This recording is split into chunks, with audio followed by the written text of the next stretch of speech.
தமிழ்நாட்டில இப்ப மீன்பிடி தடைக்காலம் அமல்ல இருக்கிறதுனால, மீனுடைய ரேட் எல்லாம் 2 மடங்கா உயர்ந்து இருக்குதுங்க. இந்த மாரி சமயத்தில ஃப்ரெஷ்ஷா நீங்க அந்தமான்லேருந்து மீன் வாங்குறது எப்படி? அதாவது நீங்க வியாபார தேவைக்காகவும் வாங்கிக்கலாம். இல்ல உங்க வீட்டு தேவைக்காக 1 கிலோ, 2 கிலோ வேணாலும் வாங்கிக்க முடியுங்க. ஃப்ரெஷ்ஷா அந்தமான்லேருந்து உங்களுக்கு தமிழ்நாட்டுக்கு மீன் வாங்குறதுனா எப்படி வாங்குறது? குறைந்த விலையில அப்படின்றத தான் இந்த காணொளியில நம்ம பார்க்க இருக்கோம். நம்ப இப்ப இருக்கக்கூடிய இடம் எதுன்னு பார்த்தீங்கன்னா, அந்தமானுடைய தலைநகரான போர்ட் பிளேயர் ஸ்ரீ விஜயபுரம்னு இப்ப சொல்றாங்க. அங்கேருந்து ஒரு 4 கிலோமீட்டர்ல இருக்கக்கூடிய ஜங்லிகாட் அப்படின்ற ஒரு இடத்துக்கு தாங்க போயிருக்கோம். இந்த ஜங்லிகாட் அப்படின்ற இடத்துல பார்த்தீங்கன்னா, ஹனுமன் ஹார்பர்னு ஒண்ணு இருக்குது.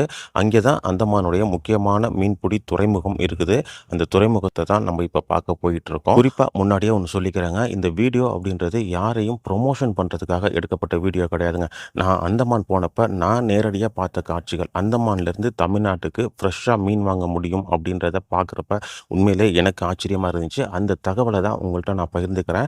அதே சமயத்தில நம்ம தமிழ்நாட்ட சேர்ந்தவங்க இங்க இந்த ஹார்பர்ல மொத்தமா மீன் வாங்கி தமிழ்நாடு, ஆந்திரா, கர்நாடகா, கொல்கத்தா, மும்பை வரைக்கும் அனுப்பிட்டு இருக்காங்க. அவங்கள்ல சில பேரையும் சந்திச்சு பேசுறதுக்கான வாய்ப்பு எனக்கு கிடைச்சிச்சு. அவங்களுடைய கடை நம்பர் கடையில எழுதி போட்டிருக்காங்க. அதுவும் இந்த வீடியோ நடுவுலயே வரும். உங்களுக்கு தேவைப்படுது அப்படின்னா அவங்கள தொடர்பு கொண்டு நீங்க முழுமையா அவங்கள்ட்ட டீட்டெயிலா விசாரிச்சு தெரிஞ்சுக்கிட்டு அவங்கள்ட்ட நீங்க மீன் வாங்கிக்கலாங்க. அந்தமான் அப்படின்றது இந்தியாவுடைய ஒரு பகுதி தாங்க. இது யூனியன் பிரதேசமா இருக்குது. நம்ம பாண்டிச்சேரி கவர்மெண்ட்டுடைய கட்டுப்பாட்டு கீழ் தான் இந்த அந்தமான் அப்படின்றது வருது.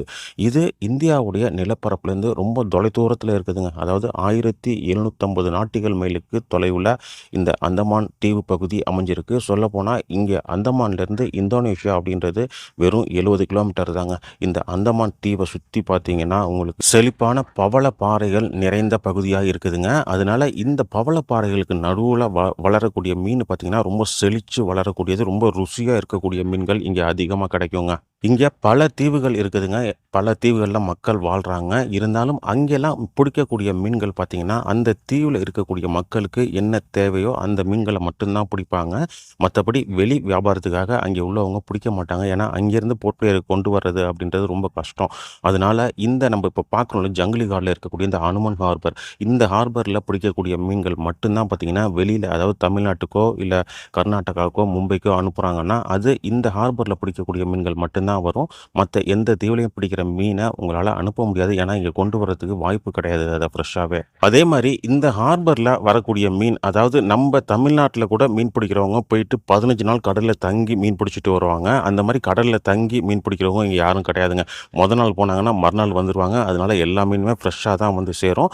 அங்கே புடிச்ச ஒண்ணையுமே பார்த்தீங்கன்னா, ஐஸ்ல வந்து உங்களுக்கு பேக் பண்ணிருவாங்க. இங்க ஹார்பர்ல வந்து இறக்குறப்ப அது ஃப்ரெஷ்ஷா உங்களுக்கு ஃப்ரீஸ் ஆகி தான் இருக்கும். இப்ப நம்ப இந்த ஹார்பர்ல இருக்கக்கூடிய இந்த நேரம் என்ன மணி அப்படின்னு பார்த்தீங்கன்னா, விடிய காலையில பார்த்தீங்கன்னா 5 மணிங்க. 5 மணிக்கு பார்த்தீங்கன்னா, வெயில் சுல்லுன்னு மூஞ்சில அடிக்குது. ஏன்னா, இங்க வந்து அந்தமான்ல விடிய காலையில பார்த்தீங்கன்னா, உங்களுக்கு 3:45க்குலாம் சூரிய உதயம் வந்துருங்க. 4 மணிக்கெல்லாம் நல்லா வெளிச்சமா ஆயிரும்.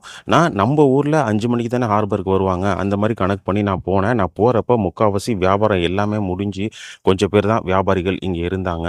அதே மாரி அந்தமான் அப்படின்றது ரொம்ப தொலைதூரத்தில இருக்கிறதுனால, இங்க வரக்கூடிய மீன்கள்லாம் வித்தியாசமா வேற வேற வகையான மீன்களா இருக்கும் அப்படின்னு எதிர்பார்த்து பார்த்தேங்க. ஆனா, நம்ப மார்க்கெட்ல, நம்ம தமிழ்நாடு மார்க்கெட்ல பார்க்கக்கூடிய மீன்கள் தான் முக்காவாசி இங்க வந்திருக்குது. நம்ப என்னென்ன மீன்லாம் வாங்குவோமோ, அந்த மீன் எல்லாமே இந்த ஹார்பர்ல உங்களால வாங்கிக்க முடியும்.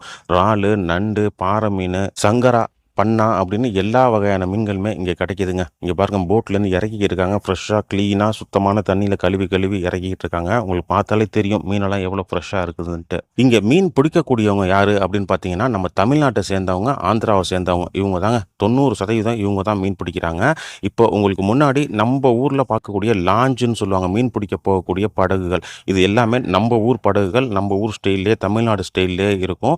இவங்க எல்லாருமே நம்ம தமிழ்நாட்டை சேர்ந்தவங்க தான். இங்கே மீன் பிடிக்கக்கூடியவங்க நிப்பாட்டி வச்சிருக்காங்க. அதே மாரி இதுக்கு பின்னாடி உங்களுக்கு பெரிய ஒரு கப்பல் தெரியுது பாருங்க. அது வந்து பார்த்தீங்கன்னா, மிகப்பெரிய அளவுல, அதாவது வெளிநாடுகள்ல வந்து போயி பெரிய அளவுல மீன் பிடிப்பாங்க. ஒரே சமயத்தில வந்து பார்த்தீங்கன்னா, 100 டன், 200 டன்னு புடிச்சு பெரிய கப்பல்ல ஏத்திட்டு வருவாங்க. அந்த மாரி பிடிக்கக்கூடிய கப்பல்கள் அங்கே பின்னாடி உங்களுக்கு தெரியுது. இதுக்கு பின்னாடி தெரியிறது. அதே மாரி இதுக்கு பின்னாடி ஹார்பர்லயே இந்த பக்கம் நம்ம இப்ப பார்க்க போறோம் பாருங்க. அந்த போட்டோட வித்தியாசத்த பார்த்தாலே தெரியும். இந்த போட்டுகள் எல்லாமே பார்த்தீங்கன்னா, ஆந்திராவை சேர்ந்தவங்க. அவங்க வித்தியாசமான ஒரு போட்ல தான் போய் பிடிக்கிறாங்க. இவங்க எல்லாருமே ஆந்திராவை சேர்ந்தவங்க இந்த பக்கம் நிப்பாட்டி வச்சிருக்கிறாங்க. மேல்கூரை இல்லாட்டியும் இந்த போட்டெல்லாம் பார்த்தீங்கன்னா அகலமாக ரொம்ப நீளமாக பெருசாக இருக்குதுங்க. இது எல்லாமே ஆந்திராவை சேர்ந்த போட்டு தான். இது எல்லாமே மீன் பிடிச்சி உள்ளுக்குள்ளே ஸ்டாக் பண்ணுறதுக்காக இருக்கக்கூடிய ஸ்டோர் ரூம் தான். சும்மா ஓப்பனாகவே வச்சுருக்காங்க எல்லாத்தையுமே. பாருங்கள் எப்படி இருக்குதுன்ட்டு ஆந்திராவை சேர்ந்தவங்களுடைய போட்டெல்லாம். அவங்க தங்கக்கூடிய வீடு பாருங்க, குடில் மாதிரி அதுக்குள்ளேயே போட்டு இதுக்குள்ளே தான் தங்கி இருக்காங்க. ஹார்பர் அப்படின்றது இப்படி தாங்க இருக்கு. நம்ம இப்போ அந்தமான்லேருந்து மெயினாக ஃப்ரெஷ்ஷாக நம்ம தமிழ்நாட்டில் இருந்து மீன் வாங்குறது எப்படி அப்படின்றத தெரிஞ்சுக்கலாம் வாங்க. நான் அடிக்கடி ஃப்ரெஷ்ஷான மீன் திரும்ப திரும்ப சொல்லியிருக்கிறதுக்கு என்ன காரணம் அப்படின்னா, அந்தமான் அப்படின்றது இங்கேருந்து 750 நாட்டிக்கல் மைலுக்கு அங்கிட்டு இருக்குது.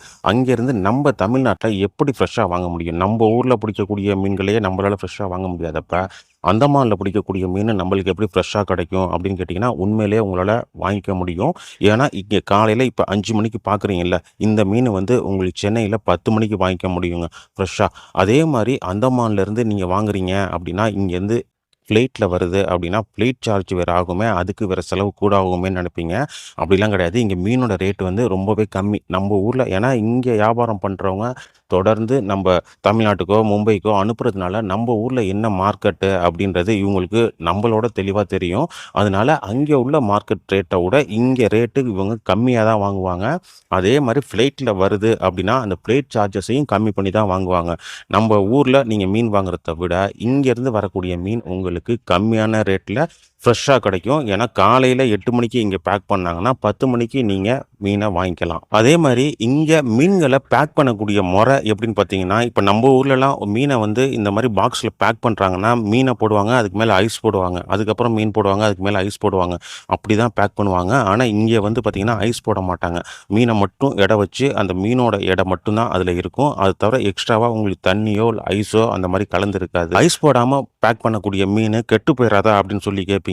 ஏன்னா இது ஐஸ் இல்லாமல் குறைஞ்சது ஒரு 3 மணி நேரம் தான் இருக்க போகுது. அதுக்கு முன்னாடியே இது ஐஸில் வச்சு ஃப்ரீஸ் பண்ணி இருக்கிறதுனால, அதுவும் இந்த பாக்ஸ்குள்ளே வச்சு இவங்க டைட்டாக பேக் பண்ணிடுறதுனால அந்த மீனோட சில்னஸ் குறையாமல் உங்களுக்கு ஃப்ரெஷ்ஷாகவே வந்து உங்களுக்கு ஃப்ளைட்டில் ஏறி இங்கே வந்து இறங்குற வரைக்கும் இருக்கும். இங்கேருந்து நீங்கள் அதாவது சென்னைக்கு வந்துருச்சு அப்படின்னா, சென்னையிலேருந்து நீங்கள் வேறு எங்கேயாச்சும் கொண்டு போகிறீங்க, கடலூர் கொண்டு போகிறீங்க, சேலம் கொண்டு போகிறீங்க, இல்லை கோயம்புத்தூர் கொண்டு போகிறீங்க அப்படின்னா, நீங்கள் அந்த பாக்ஸை ஓப்பன் பண்ணி அதில் வந்து நீங்கள் ஐஸை ஃபில் பண்ணி எடுத்துகிட்டு போய்க்கலாம். இவங்க ஃப்ளைட்டில் வந்து ஐஸ் போட்டு ஏற்ற முடியாது. அதனால் வந்து ஐஸ் இல்லாமல் தான் இவங்க ஏற்றுவாங்க. ஆனால் க்ளீனாக பேக் பண்ணி அனுப்பிடுவாங்க. அதே மாதிரி இங்கே இருந்து வாங்கக்கூடிய வியாபாரிகள் பார்த்தீங்கன்னா, அந்த மீனை கொட்டுறப்ப ஒவ்வொரு மீனையும் செக் பண்ணுறாங்க. மீன் கெட்டு போயிருக்காது. ஆனால் அந்த வலையில் மாட்டி நசுங்கியோ பிஞ்சோ அந்த மாதிரி இருந்துச்சுன்னா அந்த மீனையெல்லாம் இங்கேயே எடுத்துடுறாங்க. உங்களுக்கு க்ளீனான மீன் ஃப்ரெஷ்ஷாக எந்த ஒரு அடியும் படாத சேதாரம் இல்லாத மீன்களை மட்டும்தான் அனுப்பி வைக்கிறாங்க. இப்போ நம்ம ஹார்பரை விட்டு வெளியில் வந்துட்டோங்க. ஒரு கடையில் தான் நிற்கிறோம். இந்த கடையில் பார்த்தீங்கன்னா இப்போதைக்கு யாரெல்லாம் என்னென்ன மீன் ஆர்டர் கொடுத்துருக்காங்களோ அந்த ஆர்டருக்கு தகுந்த மாதிரி மீன்களை பிரித்து தனித்தனியாக பேக் பண்ண வேண்டிய வேலையெல்லாம் பார்த்துக்கிட்டு இருக்காங்க. இந்த கடை அப்படின்றது நம்ம ராமநாதபுரத்தை சேர்ந்த பிரபு அப்படின்ற ஒரு அண்ணன் தான் அந்த கடையை நடத்திக்கிட்டு இருக்காரு. இப்போ இங்கே இவங்க மொத்தமாக வாங்கிட்டு வந்து வச்சிருக்கக்கூடிய மீன்களை பிரித்து தனித்தனியாக பேக் பண்ணக்கூடிய வேலை நடந்துக்கிட்டு இருக்குங்க. ஏன்னா முதல்ல இவங்களுக்கு வியாபாரிகள் ஃபோன் பண்ணி ஆர்டர் கொடுத்துருப்பாங்க. எனக்கு இந்தந்த மீன் இத்தனை கிலோ வேணும் அப்படின்னு சொல்லி கேட்டிருப்பாங்க. அவங்க எவ்வளவு கேட்டாங்களோ அந்த அளவை கரெக்டாக எடை வச்சு இந்த பாக்ஸில் பேக் பண்ணிக்கிட்டு இருக்காங்க. எல்லா மீனும் கலந்து உங்களுக்கு அனுப்பி வைப்பாங்க. ஒரு பாக்ஸ்னால் அதில் இந்த மீன் மட்டும்தான் அனுப்பணும் அப்படின்னு கிடையாதுங்க. ஒரு பாக்ஸில் 10 வகையான மீன்களை கூட வச்சு 2 கிலோவாக கூட அனுப்புவாங்க. அதே மாதிரி வீட்டு தேவைக்காக இங்கே வாங்கக்கூடியவங்க எப்படி வாங்குறாங்க அப்படின்னா, ஒரு ஏரியாவில் ஒரு 5 குடும்பம் இருக்காங்க, ஒன்றா இருக்காங்க, அவங்களுக்கு மீன் தேவைப்படுது அப்படின்னா அவங்களுக்கு 2 கிலோ மீன் தேவைப்படும், இல்லை ஒவ்வொரு கிலோ மீன் தேவைப்படும். இங்கே இவங்க 10 கிலோ பாக்ஸ் வச்சுருக்காங்க. அந்த 10 கிலோ பாக்ஸில் என்ன மீன் ஆர்டர் பண்ணுறாங்களோ, யார் ஆர்டர் பண்ணுறாங்களோ அவங்க பேரை எழுதி ஒரே ஏரியாவில் இருக்கக்கூடியவங்க தெரிஞ்சவங்களா இருப்பாங்க ஆர்டர் பண்ணுறவங்க, அவங்களுக்கு பேக் பண்ணி போட்டுருவாங்க. அது சென்னைக்கு வந்ததுக்கு அப்புறமாட்டி அந்த பேக்கிங்கில் அவங்கவுங்க பேர் எழுதி மீன் இருக்கும். அதை நீங்கள் எடுத்துக்கலாம். இந்த மாதிரி தான் அந்தமான்லேருந்து ஃப்ரெஷ்ஷாக சென்னைக்கு மீன் வந்துக்கிட்டு இருக்குது. இது வீட்டு தேவைக்காக சென்னையில் இருக்கக்கூடியவங்க மட்டும்தான் இதை வாங்கிக்க முடியும். இல்லை சென்னையிலேருந்து எடுத்து யாராச்சும் ஐஸ் பேக் பண்ணி உங்கள் ஊருக்கு பஸ்ஸில் போட்டுவிட முடியும் அப்படின்னாலும் மற்ற தமிழ்நாட்டில் இருக்கக்கூடிய எந்த இடத்துலேருந்து வேணாலும் இந்த மீனை வாங்கிக்க முடியுங்க. அதே மாதிரி வியாபாரிகள் தமிழ்நாட்டில் எங்கே இருக்கிறவங்களா இருந்தாலும் சரி, உங்களுக்கு சென்னை ஏர்போர்ட்லேருந்து எடுத்து உங்களுக்கு பஸ்ஸில் போட்டு வரதுக்கு ஆள் இருக்குதுன்னா நீங்கள் தாராளமாக அந்தமான்லேருந்து மீன்களை வாங்கிக்க முடியும் ஃப்ரெஷ்ஷாக. இப்போ இங்கே காலையில் 7 மணி ஆகுதுங்க. ஒரு வழியாக எல்லாமே பிரித்து யாருக்கு என்ன தேவையோ எல்லாத்தையும் பேக் பண்ணி வண்டியில் லோட் பண்ணிட்டாங்க. அடுத்து இந்த லோடை எடுத்துக்கிட்டு இங்கேருந்து ஒரு 15 நிமிஷம் தூரத்தில் இருக்கக்கூடிய ஏர்போர்ட்டுக்கு போயிடுவாங்க. இங்க இருக்கக்கூடிய பாக்ஸ் எல்லாத்தையுமே பாருங்க, எதுவுமே டேப் பண்ணாம அப்படியே ஓப்பனா தான் இருக்குது. ஏன்னா ஏர்போர்ட்ல ஒரு செக்கிங் நடக்கும். அந்த செக்கிங் முடிச்சதுக்கப்புறம் ஏர்போர்ட்லயே டேப் பண்ணி உங்களுக்கு ஃப்ளைட்ல ஏத்திருவாங்க. காலையில 8, 8:30 மணிக்கெல்லாம் உங்களுக்கு ஃப்ளைட்ல ஏத்திட்டாங்கன்னா, சென்னைக்கு உங்களுக்கு ஒரு 11, 11:30, 12 அந்த மாரி ஃப்ளைட் எடுக்கக்கூடிய டைம பொறுத்து உங்களுக்கு 12 மணிக்குள்ள வந்து சேர்ந்துரும். சரிங்க, இவ்வளோ நேரமா நம்ப அந்தமான்லேருந்து மீன் ஃப்ரெஷ்ஷா எப்படி வாங்குறது அப்படின்ற தகவலையும், ஹார்பரையும் பார்த்தோம். இப்ப இங்க வாங்குறதுன்னா யார தொடர்பு கொள்றது? தொடர்பு எண் ஏதாச்சும் இருந்தா தானே வாங்க முடியும். அப்படின்னு நீங்க கண்டிப்பா யோசிக்கலாம். நம்ம இப்ப நிக்கக்கூடியது நம்ம ராமநாதபுரத்த சேர்ந்த பிரபு அப்படின்ற ஒரு அண்ணனோட கடையில தான் நிக்கிறோம். அந்த கடையில அவருடைய கான்டாக்ட் நம்பர் எழுதி போட்டிருக்காங்க பாருங்க. பிரபு சீ ஃபுட்ன்னு போட்டு மேல அவங்களுடைய தொடர்பு எண் குடுத்திருக்காங்க. Fishery colony, Junglighat, Port Blair, South அந்தமான்னு இந்த அட்ரஸ்ல தான் இந்த கடை இருக்குது. உங்களுக்கு தேவைப்படுது அப்படின்னா, ஸ்க்ரீன்ல அவங்க எழுதி போட்டிருக்க நம்பர்ல தொடர்பு கொண்டு அவங்களோட டீட்டெயிலா விசாரிச்சுக்கிட்டு நீங்க மீன் வாங்கிக்கலாங்க.